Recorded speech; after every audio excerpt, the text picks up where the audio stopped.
Hello students, welcome to the channel and you are watching the Ultimate English Teacher and Lecturer. Students, in this video I will discuss about the life of Henry Wadsworth Longfellow. So watch the video carefully. Henry Wadsworth Longfellow from 1807 to 1882. Henry Wadsworth Longfellow was born in Portland, Maine, then still part of the Massachusetts, on February 27, 1807, the second son in a family of 8 children. His mother, Zilpha Wadsworth, was the daughter of a Revolutionary War hero. His father, Stephen Longfellow, was a prominent Portland lawyer and later a member of Congress.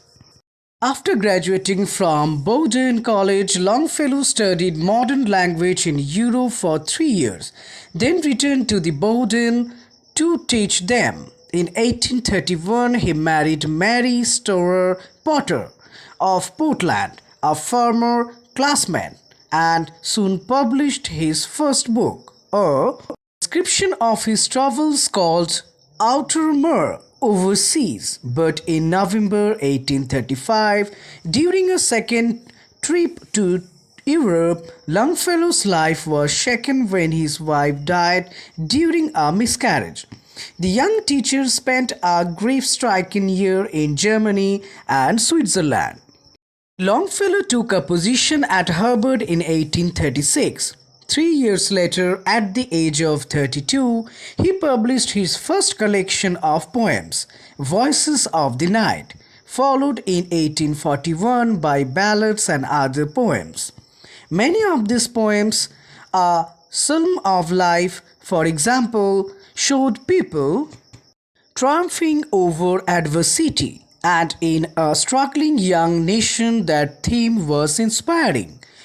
Both books were very popular, but Longfellow's growing duties as a professor left him little time to write more.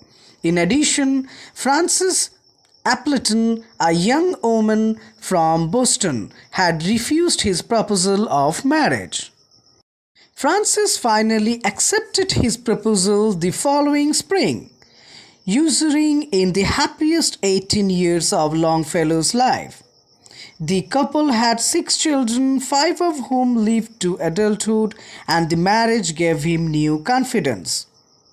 In 1847, he published Evangeline, a book-length poem about what would now be called ethnic cleansing. The poem takes place as the British drive the French from Nova Scotia, and 2 lovers are parted, only to find each other years later when the man is about to die. In 1854, Longfellow decided to quit teaching to devote all his time to poetry. He published Hiawatha, a long poem about Native American life, and The Courtship of Miles Standish, and other poems. Both books were immensely successful. But Longfellow was now preoccupied with national events, with the country moving towards civil war. He wrote Paul Revere's Ride, a call for courage in the coming conflict. A few months after the war began in 1861, Frances Longfellow was sealing an envelope with wax when her dress caught fire. Despite her husband's desperate attempts to save her, she died the next day. Profoundly saddened, Longfellow published nothing for the next 2 years. He found comfort in his family and in reading Dante's Divine Comedy. Later, he produced its first American translation, Tales of a Wayside Inn, largely written before his wife's death, was published in 1863.